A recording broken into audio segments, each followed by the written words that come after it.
محمد الصاعدي. يبدأ الديربي المصقر هنا في القصيم ما بين النجمة وما بين فريق التعاون مع المدرب عبد الله الخلو 20 عام، فيما باللباس الأخضر الكامل على يسار السادة المشاهدين والمتابعين يأتي فريق النجمة، نجمة عنيزة، في هذا الديربي المصقر هنا في الفريق اللي مسجل 8 أهداف في مباراة واحدة كانت في مباراة الإبكيرية عندما انتصر التعاون ب8 أهداف مقابل لا شيء، كأكبر نتيجة كانت حاضرة في النسخة. جهاد الحسين أيضا استمرار إبراهيم الزهراني اللي تم تجديد عقده في الأيام القليلة الماضية، أيضا الذهاب والتأهل إلى الدور الربع النهائي. كرة الآن تعاونية على مشارف منطقة الجزاء، محاولة لصالح الذئاب، الأفضل حتى الآن في الدقائق الأولى بحث عن تفوق الفريق اللي يحتل المركز 20 على بعد نقطتين فقط من منطقة الهبوط ومنطقة الخطر اللي هبط من خلالها فريق العدالة ب20. بالتوفيق لكافة الفرق 24 للمزيد من العمل وتقديم المواهب الشابة ومستقبل الكرة السعودية حية الموسم الماضي من جانب كلا الفريقين.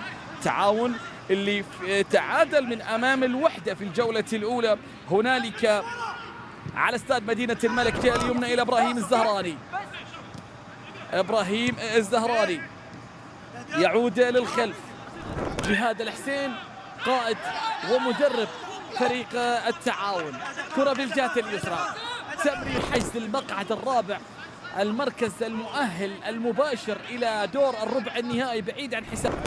يعرف كيف يكسب الرهان على ملعبه، هكذا اعتدنا من فريق السكري عندما يتواجد في ملعب الوولفز بارك، فإنه لا يخسر كثيرا، لا يتعثر كثيرا، لا يتعادل كثيرا على أرضية هذا الملعب تحديدا.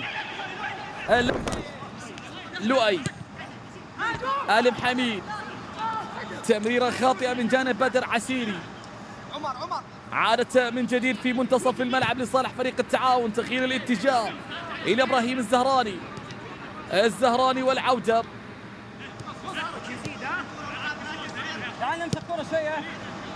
استمر من جانب لاعبين فريق التعاون، الخروج بصعوبة في هذه اللحظات، شايفين الضغط العالي في الأمام من جانب لاعبين فريق النجمة.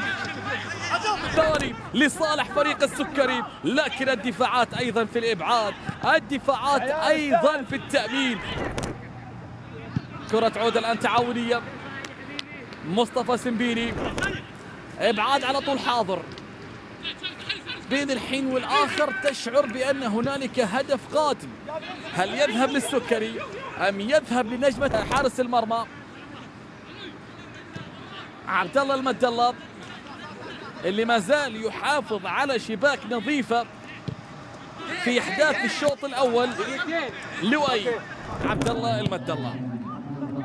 إذن تغيير وحيد أتى لصالح فريق النجمة بخروج ويضاعف النتيجة فريق التعاون. كرة في منتصف الملعب، محمد الصاعدي يلعب له تمرير على الطرف الأيمن، ذلك في ملعب إدارة التعليم بعنيزة. هي المباراة اللي راح يلعبها كل فريق في هذا الشهر.